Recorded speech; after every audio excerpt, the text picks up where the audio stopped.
తెలంగాణ రాష్ట్ర శాసనసభ ఒక దేవాలయం లాంటిది. స్పీకర్ అనేది సుప్రీం.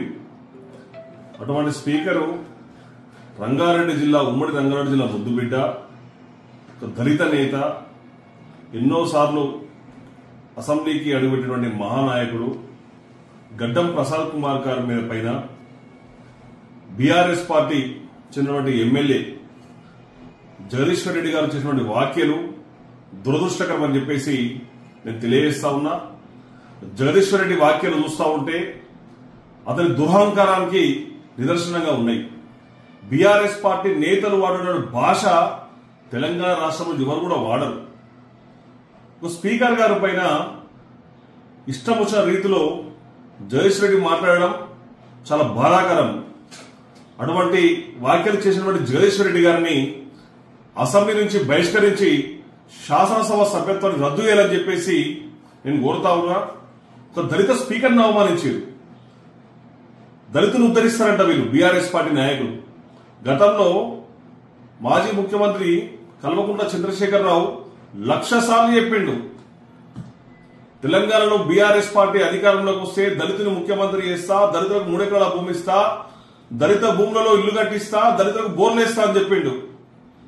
కానీ దళితుల్ని అవమానపరిచినటువంటి చరిత్ర బీఆర్ఎస్ పార్టీ నాయకులది. నిన్న గవర్నర్ గారు ఉభయ సభల్లో మాట్లాడితే గవర్నర్ గారిని కూడా కేటీఆర్ గారు కించపరుస్తారు. కల్వకుంట్ల తారక రామారావు వాడో పెద్ద సన్యాసి, వాడు చెప్తాడు ఈరోజు గవర్నర్ కార్యకర్త, కాంగ్రెస్ పార్టీ కార్యకర్తలు. అరే సిగ్గుందారా? నీవు కూడా ప్రభుత్వంలో ఉన్నావు. గతంలో నీ అయ్యా ముఖ్యమంత్రిగా పనిచేసిండు. నీకు ఆ రోజు సోయి లేదా? ముమ్మాటికి ఈ తెలంగాణ రాష్ట్రంలో బడుగు బలహీన వర్గాల పట్ల కాంగ్రెస్ పార్టీ ప్రేమ చూపిస్తా ఉంది. ప్రజాప్రభుత్వం అధికారంలోకి వచ్చి 14 నెలలు అవుతా ఉంది. ఎన్నో సంక్షేమ పథకాలు ప్రజలకు అందిస్తా ఉంటే ఓర్వలేక బల్బు మాటలతో ఈ రోజు ప్రజలు రెచ్చగొడతా ఉన్నారు. ఖబర్దార్ బీఆర్ఎస్ పార్టీ నాయకులారా, ఒళ్ళు దగ్గర పెట్టుకుని మాట్లాడండి. గవర్నర్ ని గాని స్పీకర్ ని గాని కించపరిచే విధంగా మాట్లాడితే కాంగ్రెస్ పార్టీ కార్యకర్తల అహంకారానికి, తెలంగాణ రాష్ట్ర అహంకారానికి మాడి మసైపోతారు బిడ్డ అని చెప్పేసి నేను తెలియజేస్తా ఉన్నా. జగదీశ్వర్ రెడ్డి గారు ఖచ్చితంగా ముక్కు నేలగాసి శాసనసభలో క్షమాపణ చెప్పాలి.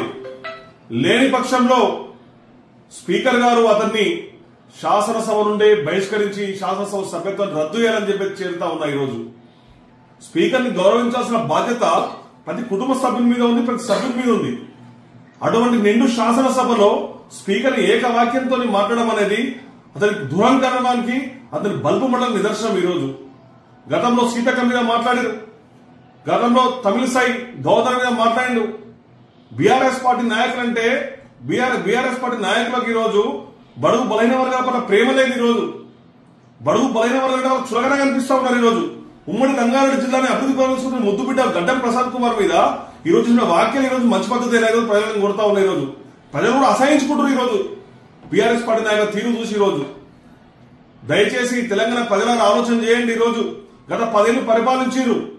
ఈ రాష్ట్రాన్ని సర్వనాశనం చేసి ఈరోజు కుటుంబ పాలన, దోపిడీ పాలన, ల్యాండ్, సైండ్, మైను, వైను పూర్తిగా దోచుకున్నారు. ఈరోజు అలాంటి తెలంగాణ రాష్ట్రాన్ని గౌరవ ప్రజా ముఖ్యమంత్రి శ్రీ యనమల రేవంత్ రెడ్డి గారు అధికారంలోకి వచ్చిన తర్వాత ఈ రాష్ట్రాన్ని గాడిలో పెట్టడం చూస్తే ఓర్వలేకుండా మాట్లాడుతారు.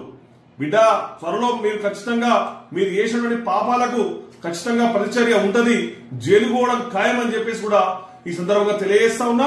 గౌరవ తెలంగాణ రాష్ట్ర శాసనసభ అధిపతి శ్రీ జి